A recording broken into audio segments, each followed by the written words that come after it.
Serez-vous dans la logique de renvoyer ces étudiants si jamais l'État n'apporte pas une réponse positive par rapport à votre acte? Bon, renvoyer, c'est trop dire, hein. Le terme serait péjoratif. Et serait contraire aussi, contradictoire par rapport à notre façon de faire, je vous l'ai dit. Parce que quand même, 2020, 2023, 2024, aujourd'hui, ce n'est pas 2 jours. Donc, si on est resté là jusqu'ici, et attention, quand vous dites envoyer des étudiants, ce serait peut-être pour des étudiants qui sont toujours là.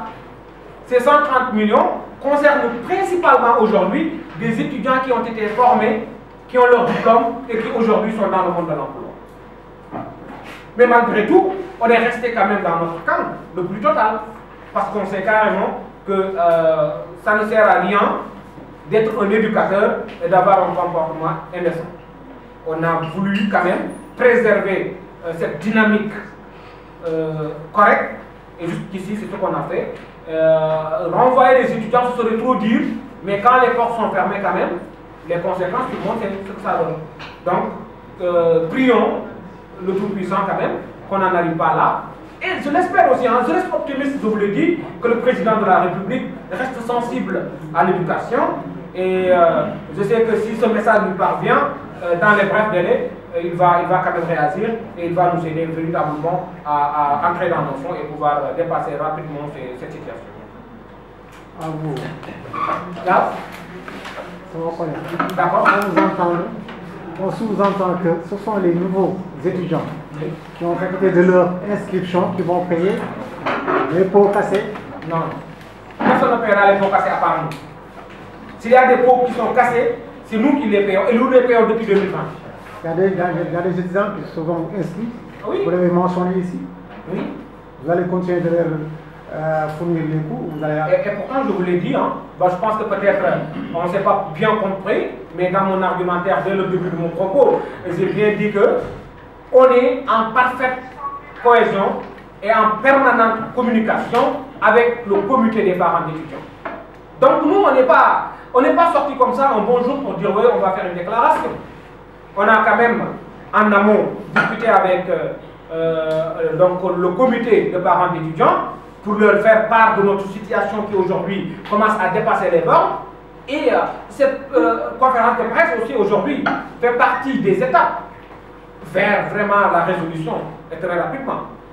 C'est pourquoi je vous dis, on est arrivé jusqu'ici, je reste convaincu qu'après cette conférence de presse, le président de la République va vous appeler pour venir couvrir naturellement sa visite à Hollywood et l'inauguration officielle de cet établissement qui n'a qu'un seul objectif, changer en fait, la situation de ce pays, c'est-à-dire former de vrais hommes, comment dire encore, de vrais techniciens, des personnes vraiment qui seront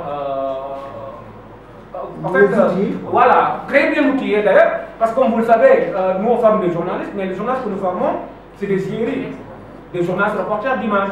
Donc aujourd'hui, c'est quand même le type de journalisme qui est en vogue. Vous voyez que auparavant, c'était possible quand même d'envoyer à Washington une équipe de 3 éléments, un technicien de son, vous êtes un ancien, vous ne me laisserez pas mentir sur ça, envoyer un technicien de son, un journaliste et un cadreur.